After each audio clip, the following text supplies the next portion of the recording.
요한복음 3장 1절에서 15절 말씀 제가 봉독하겠습니다. 그런데 바리새인 중에 니고데모라 하는 사람이 있으니 유대인의 지도자라. 그가 밤에 예수께 와서 이르되 라삐여, 우리가 당신은 하나님께로부터 오신 선생인 줄 아나이다. 하나님이 함께 하시지 아니하시면 당신이 행하시는 이 표적을 아무도 할 수 없음이니이다. 예수께서 대답하여 이르시되 진실로 진실로 내게 이르노니 사람이 거듭나지 아니하면 하나님의 나라를 볼 수 없느니라. 니고데모가 이르되 사람이 늙으면 어떻게 날 수 있사옵나이까? 두 번째 모태에 들어갔다가 날 수 있사옵나이까? 예수께서 대답하시되 진실로 진실로 내게 이르노니 사람이 물과 성령으로 나지 아니하면 하나님의 나라에 들어갈 수 없느니라. 육으로 난 것은 육이요 영으로 난 것은 영이니 내가 내게 거듭나야 하겠다 하는 말을 놀랍게 여기지 말라. 바람이 임의로 불매 내가 그 소리는 들어도 어디서 와서 어디로 가는지 알지 못하나니 성령으로 난 사람도 다 그러하니라. 니고데모가 대답하여 이르되 어찌 그러한 일이 있을 수 있나이까? 예수께서 그에게 대답하여 이르시되 너는 이스라엘의 선생으로서 이러한 것들을 알지 못하느냐? 진실로 진실로 내게 이르노니 우리는 아는 것을 말하고 본 것을 증언하노라. 그러나 너희가 우리의 증언을 받지 아니하는도다. 내가 땅의 일을 말하여도 너희가 믿지 아니하거든. 하물며 하늘의 일을 말하면 어떻게 믿겠느냐? 하늘에서 내려온 자, 곧 인자 외에는 하늘에 올라간 자가 없느니라. 모세가 광야에서 뱀을 든 것 같이 인자도 들려야 하리니 이는 그를 믿는 자마다 영생을 얻게 하려 하심이니라. 아멘. 하나님의 은혜와 기도의 응답이 있는 새벽 되시기를 주님의 이름으로 축원합니다. 오늘 본문의 말씀을 가지고 거듭난 니고데모라는 제목으로 함께 하나님 말씀을 상고해 보고자 합니다. 우리가 신앙생활하면서 흔히 범하는 오해나 착각 중에 하나는 내가 뭔가 열심히 하고 열심히 노력하면 구원을 이루고 신앙의 성취를 이루어낼 수 있다라는 생각입니다. 뭔가 율법을 잘 지키고 선한 일을 많이 하고 또 공로를 쌓으면 나의 그 성취로 인해서 구원을 얻을 수 있다라고 믿는 그 인간 중심의 노력. 우리는 이런 생각이나 태도를 종교적이라고 표현을 하고는 합니다. 마치 땅에서 사다리를 쌓아서 하늘로 올라가려는 것처럼 또는 바벨탑을 쌓아 올리는 것처럼 나의 의로움을 계속 이렇게 쌓아 올라가다 보면 결국 하나님께 인정을 받을 수 있다라는 생각입니다. 오늘 본문에 등장하는 니고데모가 바로 이 종교적인 열심의 대표적인 인물이라고 할 수 있습니다. 1절을 보시면 니고데모는 당대 종교적으로 굉장히 대단한 사람이었습니다. 우선 그는 바리새인이었습니다. 율법을 철저히 지키는 도덕적인 사람이었다라는 겁니다. 또한 그는 유대인의 지도자였습니다. 오늘날로 치면 국회의원이라고도 표현할 수 있는 사내들인 공회원으로서 막강한 사회적인 지위와 권력을 가진 그런 사람이었습니다. 그리고 10절을 보면 예수님께서 그를 이스라엘의 선생이다 이렇게 표현을 하시는데 그가 대단한 지성인이었다라는 것을 알 수 있습니다. 세상적인 기준으로 볼 때 이 니고데모는 자신의 노력으로 아주 높은 자리까지 올라간 대단한 사람이었습니다. 그래서 누가 봐도 이 사람을 향하여서 당신은 참 대단한 사람입니다. 의로운 사람입니다. 라고 말할 수 있었던 그런 사람이었다라는 거죠. 그런데 2절을 보면 이 니고데모가 언제 예수님을 찾아옵니까? 밤에 찾아옵니다. 요한복음에서 이 밤이라는 시간은 그냥 단순히 해가 진 시간을 의미하지 않습니다. 지난 주일에 우리가 살펴보았던 것처럼 요한복음에서 빛은 진리이신 예수님을 의미합니다. 그렇다면 밤은 어떤 시간입니까?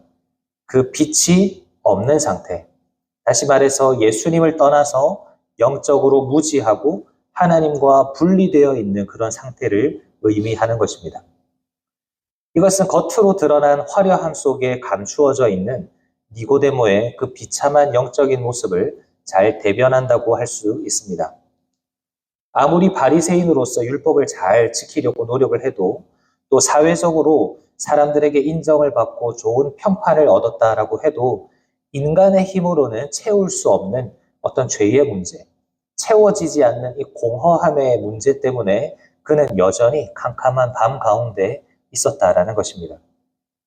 이것이 인간적인 노력의 한계이고 또 인간이 만든 종교적인 노력의 한계입니다. 겉모습은 달라질 수 있을지 몰라도 죽은 영혼을 살릴 수는 없기 때문입니다. 그런 그가 예수님을 찾아와서 뭐라고 이야기합니까? 랍비여, 우리가 당신은 하나님께로부터 오신 선생인 줄 아나이다. 하나님이 함께 하시지 아니하시면 당신이 행하시는 이 표적을 아무도 할 수 없음이니이다. 니고데모는 예수님을 향하여서 랍비라고 부르고 있죠. 그러니까 선생 정도로 여기고 있는 겁니다. 이 태도가 무엇을 의미하겠습니까? 자신은 율법도 잘 지키고 사회적으로도 나름 성공한 사람인데 자신에게는 여전히 부족함과 허전함이 있다라는 거죠. 그러니 선생 되시는 당신께서 나에게 좋은 가르침을 좀 전해주시면 나의 인생이 좀 보다 나아질 수 있을 것 같습니다. 나에게 좀 좋은 가르침을 주십시오. 이런 이야기입니다. 하지만 예수님은 그의 말을 딱 자르시더니 충격적인 말씀을 하시죠. 니고데모야, 사람은 좋은 가르침을 받아서 달라지는 것이 아니라 다시 태어나야 한다. 거듭나야 한다. 라고 말씀하시는 겁니다. 이런 차원에서 오늘 우리는 예수님 앞에서 우리 자신을 깊이 돌아볼 수 있어야 합니다. 우리는 니고데모처럼 예수님을 정말로 내 삶에 도움이 되시는 조언을 해주시는 어떤 선생님 정도로 여기고 있는가?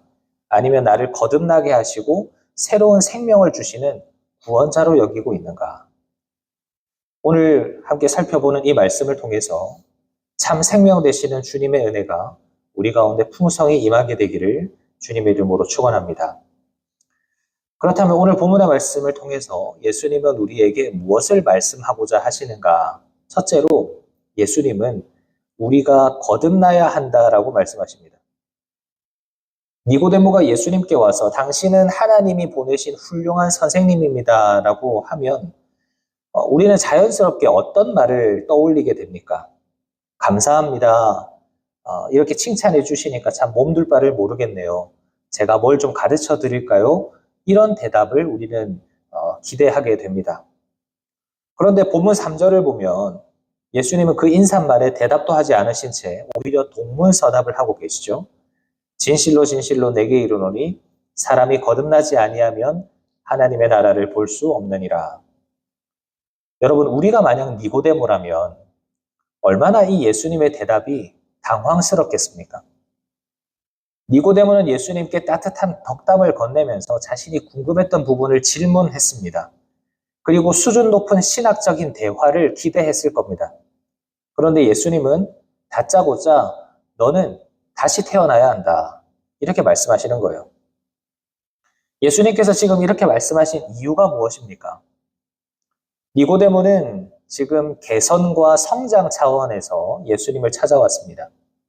나의 인생이 지금 90점 정도 되는 것 같으니까 이 10점이 부족한 이것을 선생님의 지혜로 좀 채워주셔서 내가 100점짜리 인생이 될 수 있도록 도와주십시오. 이런 의미로 예수님을 찾아온 거예요. 그런데 예수님의 진단은 전혀 달랐습니다.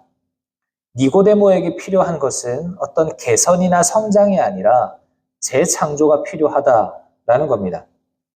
고장난 자동차를 그냥 고쳐서 사용하는 정도가 아니라 그것을 폐차하고 완전히 새로운 차로 다시 태어나야 된다는 거예요. 예수님께서 이렇게 말씀하신 이유가 6절에 나옵니다. 육으로 난 것은 육이요, 영으로 난 것은 영이니. 여기서 육은 우리 인간이 가진 타락한 본성을 의미합니다. 아무리 교육을 많이 받고 아무리 도덕적인 훈련을 많이 하고 아무리 종교적인 열심을 내어도 육은 결국 육일 뿐이라는 거예요. 호박에 줄을 긋는다고 그것이 수박이 되지 않는 것처럼 죄인의 본성을 아무리 훈련한다고 해서 그것이 의인이 되진 않는다는 겁니다. 예수님은 지금 당대 최고의 종교인이자 지성인인 니고데모에게 그 말씀을 하시는 거예요. 니고데모야, 네가 바리새인으로서 율법도 정말 잘 지키고 사회적으로 존경받는 것, 그건 너무 좋은 일이다. 하지만 그것은 잘 훈련된 육신일 뿐이다. 그것만으로는 영적인 세계인 하나님의 나라에 들어갈 수가 없다. 이렇게 말씀하시는 거예요. 사랑하는 여러분, 이 말씀이 우리에게 어떻게 들려지십니까? 우리는 자꾸만 교회 안에서 그리고 하나님 앞에서 겉으로 드러나는 모습에 집중하려고 합니다. 직분을 받고 봉사를 많이 하고 예배에 빠지지 않으면 나는 믿음이 좋고 이 정도면 하나님 앞에서 인정받는 사람이야. 신앙생활을 괜찮게 하는 사람이야. 이 정도면 충분해 라고 여깁니다. 물론 이 일들도 참 귀한 일이지만 과연 이것이 전부인가 하는 거예요. 예수님을 믿지 않는 사람들도 얼마든지 그들의 도덕적인 기준에 따라서 선하게 살아갈 수 있고 어느 정도의 괜찮은 모습으로 살아갈 수가 있습니다. 이 말을 다르게 하면 겉으로 드러나는 모습이 본질이 아니라는 거예요. 하나님은 우리의 겉모습을 보시는 것이 아니라 무엇을 보십니까? 중심을 보십니다. 우리가 정말로 위로부터 다시 태어난 사람인지 내 안에 정말로 생명이 있는지를 보시는 거예요. 그러므로 기억하시기를 바랍니다. 기독교는 단순히 나쁜 사람을 잘 가르쳐서 좋은 사람을 만드는 종교가 아니라 죄로 인해서 영적으로 죽은 사람을 다시 살려내는 생명의 종교가 기독교인 것입니다. 사랑하는 여러분, 우리는 이미 예수 그리스도 안에서 거듭난 자인 줄 믿으시기를 바랍니다. 그렇다면 이제 우리는 기도가 달라져야 돼요. 이미 새 생명을 얻었음에도 불구하고 여전히 나의 힘과 노력으로 뭔가를 나를 증명하려고 하고 나를 드러내려고 했던 이 육신의 습관을 내려놓을 수 있도록 기도해야 됩니다. 거듭남은 날마다 성령 안에서 경험되어지는 현재의 능력입니다. 이미 나에게 주신 그 거듭남의 생명이 오늘 내 삶을 온전히 다스릴 수 있도록 더 이상 내가 육으로 살지 않고 성령으로 사는 참된 하나님의 자녀가 될 수 있도록 우리는 늘 구하고 사모해야 되는 거예요. 그런데 여기서 한 걸음 더 나아가서 예수님은 또 우리에게 무엇을 말씀하고 계시는가? 이 거듭남의 역사가 전적으로 성령님의 역사다라는 겁니다. 예수님께 다시 태어나야 한다라는 말을 들은 니고데모는 예수님께 다시 질문합니다. 4절을 보면 사람이 늙으면 어떻게 다시 태어날 수 있습니까? 두 번째 어머니 뱃속에 들어갔다가 다시 태어나야 되는 겁니까? 이런 질문을 하고 있습니다. 이스라엘의 선생이라고 불리는 니고데모도 지금 이 예수님의 말씀을 온전히 이해하지 못하고 있는 겁니다. 그는 여전히 이 땅의 차원에서 예수님의 말씀을 이해하려고 하고 있습니다. 내가 다시 시작하려면 내가 무슨 노력을 더 해야 되는가? 그걸 예수님께 묻고 있는 거죠. 이때 예수님은 5절에서 거듭남의 진짜 비밀을 말씀해 주십니다.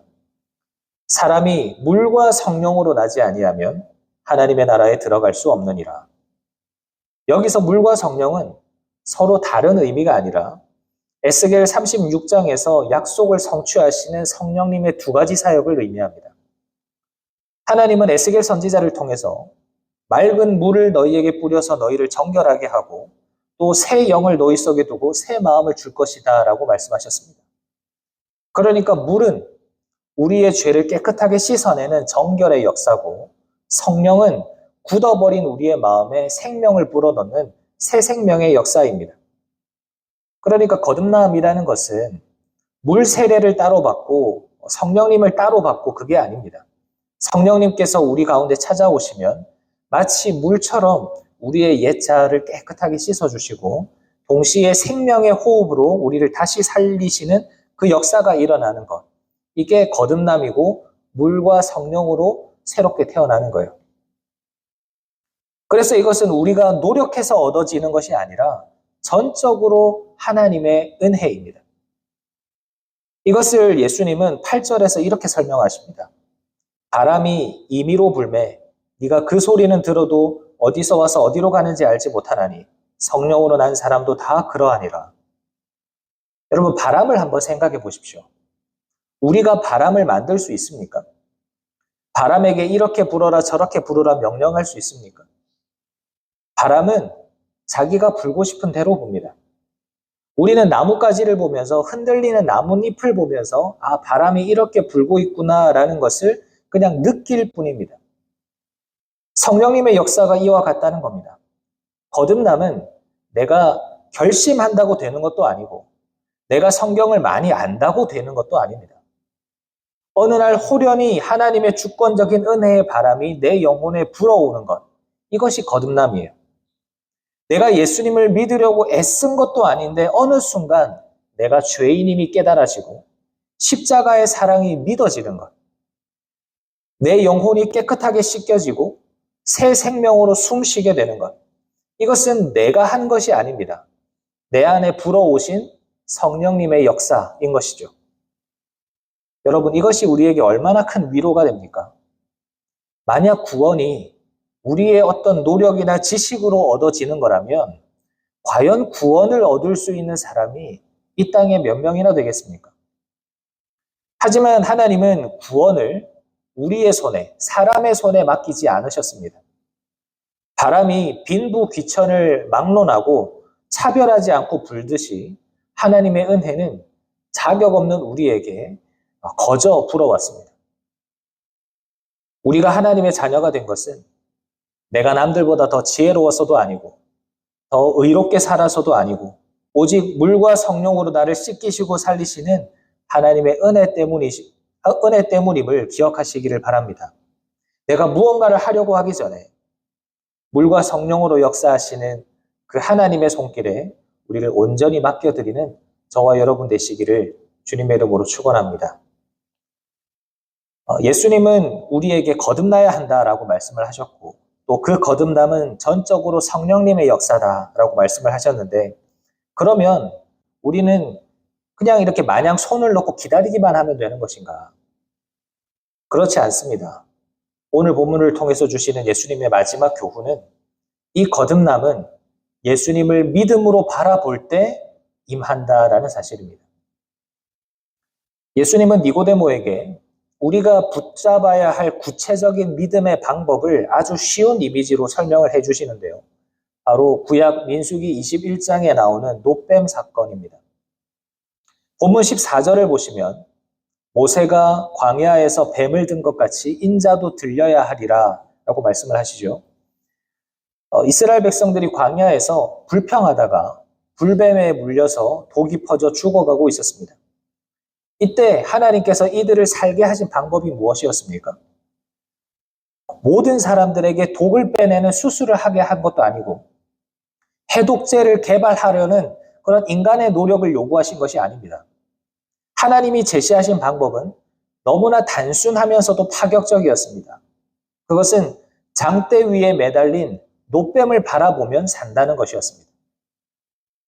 이성적으로 생각하면 말이 안 되는 거죠. 하지만 그런 자신의 생각과 자신의 상식을 내려놓고 눈을 들어서 그 놋뱀을 본 자는 누구든지 다 살았습니다. 여러분, 이것이 구원의 비밀입니다. 예수님은 지금 니고데모에게 이 말씀을 하시는 거예요. 니고데모야, 네가 지금 율법을 잘 지키고 있다라고 자부하지만 실상은 죄의 독에 의해서 지금 죽어가고 있다. 너의 지식이나 지위나 열심이 그걸 해결해 줄 수가 없다. 네가 사는 길은 단 하나다. 내가 너를 위해서 저 십자가 위에 매달릴 거다. 그러면 너는 너의 행위를 의지하지 말고 그 십자가에 매달린 나를 바라봐라. 그러면 너는 새 생명을 얻을 것이다. 이 말씀을 하시는 거예요. 사랑하는 여러분, 거듭남은 우리가 이 땅에서 뭔가를 많이 쌓아서 하늘에까지 기어 올라가는 것이 아닙니다. 나를 대신해서 그 죄의 저주를 짊어지신 예수 그리스도를 나의 구주로 믿고 바라보는 것. 그것이 거듭남의 시작이에요. 이날 밤 이 예수님의 말씀을 들은 니고데모는 어떻게 변화되었을까요? 요한복음 3장만 바라보면 이 니고데모가 어떻게 변화되었는지 정말 예수님의 말씀을 이해는 했는지 그 뒤에 스토리가 나오지 않아서 정확하게 알 수는 없습니다만 시간이 흘러서 요한복음 19장을 보면 예수님께서 십자가에 못 박혀 돌아가셨을 때 예수님의 시신을 장례하기 위해서 찾아온 사람들이 있었습니다. 모든 제자들이 무서워서 다 도망을 갔을 때 예수님의 장례를 하기 위해서 예수님의 시신을 내어달라고 요구한 사람이 있었는데 아리마대 사람 요셉과 바로 오늘 본문의 니고데모였습니다. 니고데모는 몰약과 침향 섞은 것을 약 100리트라 정도 가져왔다라고 성경은 기록하고 있는데 이것은 대략 32kg 정도 되는 어마어마한 양입니다. 이것은 왕의 장례식이나 사용되었던 그 정도의 양인데 니고데모는 그만큼의 재료를 정성껏 준비해서 예수님의 시신을 장례했습니다. 3장에서는 다른 사람들의 눈이 무서워서 밤에 예수님을 찾아왔던 니고데모였지만 예수님의 말씀대로 십자가에 달리신 그 예수님을 눈을 들어서 바라보는 순간 그는 다시 태어났습니다. 더 이상 사람들의 눈치를 보는 사람이 아니라 자신의 지위와 체면을 다 그 십자가 앞에 내려놓고 예수님을 따르는 사람이라는 것을 온 세상에 증거했습니다. 여러분, 이것이 거듭남의 증거입니다. 사랑하는 여러분, 오늘 이 새벽에 우리가 바라봐야 할 것이 무엇입니까? 나의 행위나 공로가 아닌 우리를 살리신 그 예수 그리스도를 바라보아야 합니다. 그 십자가를 바라볼 때 우리의 영혼에 참된 생명이 임하는 것입니다. 말씀을 마무리하겠습니다. 오늘 우리는 밤에 찾아온 니고데모를 만나보았습니다. 그는 세상의 모든 성공과 또 종교적인 존경을 다 가진 사람이었지만 그는 내면 속에서 여전히 빈곤함과 어두움 가운데 있었습니다. 그래서 예수님이 말씀하시죠. 더 괜찮은 사람이 되려고 하지 말고 다시 태어나야 한다. 오늘 주님은 우리에게도 동일하게 도전하십니다. 혹시 우리도 신앙생활을 보다 나은 사람이 되기 위해서, 우리의 인격을 수양하기 위해서, 마음의 위로를 얻기 위해서 하는 그런 종교생활 정도로 여기고 있지는 않습니까? 그러나 기억하시기를 바랍니다. 예수 그리스도의 복음은 나쁜 사람을 좋은 사람으로 만드는 것이 아니라 죽은 사람을 살리는 생명의 복음인 줄 믿습니다. 우리 안에 있는 껍데기를 벗어버려야 합니다. 내가 직분자인데, 내가 모태신앙인데, 내가 신앙생활을 얼마나 열심히 하는데 이런 인간적인 자랑도 내려놓고 반대로 나는 왜 이 모양일까 하는 인간적인 절망도 내려놓으시기를 바랍니다.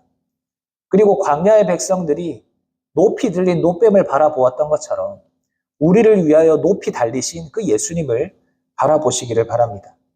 밤에 찾아왔던 니고데모가 십자가를 바라본 이후에 가장 위험한 순간에 예수님의 시신을 수습하는 그런 담대한 생명의 사람으로 변화된 것처럼 오늘 십자가를 바라보는 저와 여러분에게도 성령께서 주시는 참된 생명의 능력이 함께 하실 줄 믿습니다.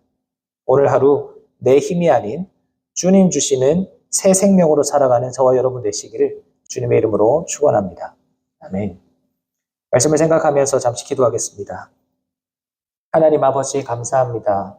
오늘 니고데모의 이 모습을 통해서 우리의 모습을 다시 돌아보게 하시니 감사합니다. 하나님, 우리도 이 니고데모처럼 그냥 우리의 신앙생활을 마치 종교생활처럼 여기고 있지는 않았습니까? 보다 나은 사람이 되기 위해서, 더 괜찮은 사람이 되기 위해서 하나님 앞에 나아오지는 않았습니까? 하나님, 우리의 마음과 우리의 생각을 변화시켜 주시옵소서.